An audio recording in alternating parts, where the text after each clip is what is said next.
Blessings, divine beings. We are going to do a reading with the Forest of Enchantment Tarot deck.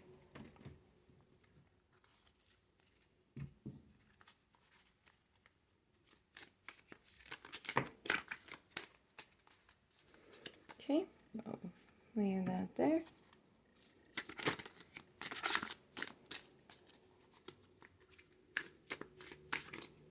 All right, let's split these ones right there. All right. So we have the Wise Woman, the Seeker of Spells, and we have the Black Shuck.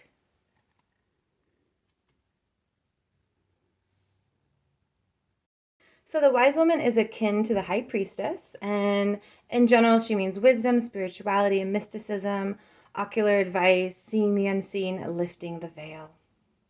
And the message is at a place where the forest paths diverge, stands an ancient apple tree. One side bears the silver apples of the moon, and the other the golden apples of the sun. You can pass beneath these boughs to take either the dark path or the light path. There is an allure to both of these paths, with positive and negative aspects to each. Your choice is not obvious. The wise woman sits among the apple roots in this liminal place between possible futures. She won't make decisions for you, but she can help you decide for yourself. Skilled in the old ways, the wise woman works with her guides and spirits to read the auguries. Man, I don't think I know that word. Gathering up her oracular charm. Oh gosh, today. She casts them upon the cloth, watching them fall into a pattern she understands. Now she meets your gaze, arching an eyebrow with subtle amusement. Do you really want to know your destiny? Yes, you do. You wouldn't be here if you weren't ready. The Wise Woman card confirms that there's a core of deep knowing within you, but you may need spiritual guidance to access it. Wisdom takes time, devotion, patience, and above all, a willingness to accept and commit to the path you choose. The Wise Woman doesn't argue with oracles, and neither should you. Just read the signs. They are everywhere. The Seeker of Spells is bold, spirited, dramatic, venturesome, fearless, passionate in her pursuits. The Seeker of Spells has come to the woods in secret to find a flower that only blooms on this one night. As a witch, she has no fear of the nocturnal forest. Indeed, the danger only makes her quest more thrilling.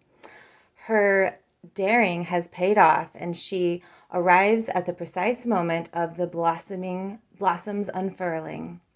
That, too, is thrilling, to run the risk of missing the moment and losing the magic.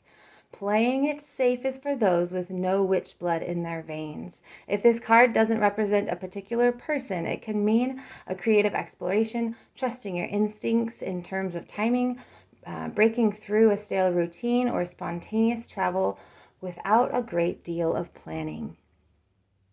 And then the Black Shuck represents the knowledge that time is finite, change, evolution, release of the old to make way for the new, making peace with an ending.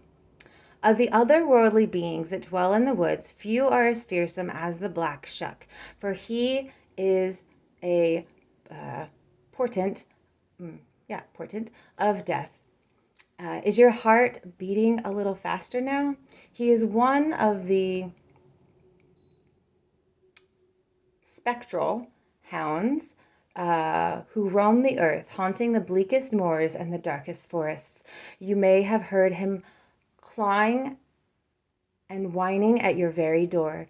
Now he meets you among the gravestones, illuminating by lighting flashes.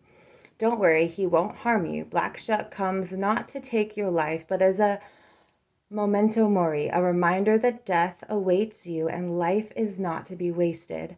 Look into his fiery eyes. Let him know you understand his message. If you have the courage, extend a cautious hand and feel his cold breath. He knows your scent, and he will find you again. Sooner or later, the black shuck comes for us all. When the black shuck appears, take it as a sign that you need to prioritize what is important to you and release what no longer serves you. This card rarely means a physical death, but don't run away from the interpretation either. Sit with it for a while. All things pass in their proper time, and making friends with black shuck will lessen unwarranted fears.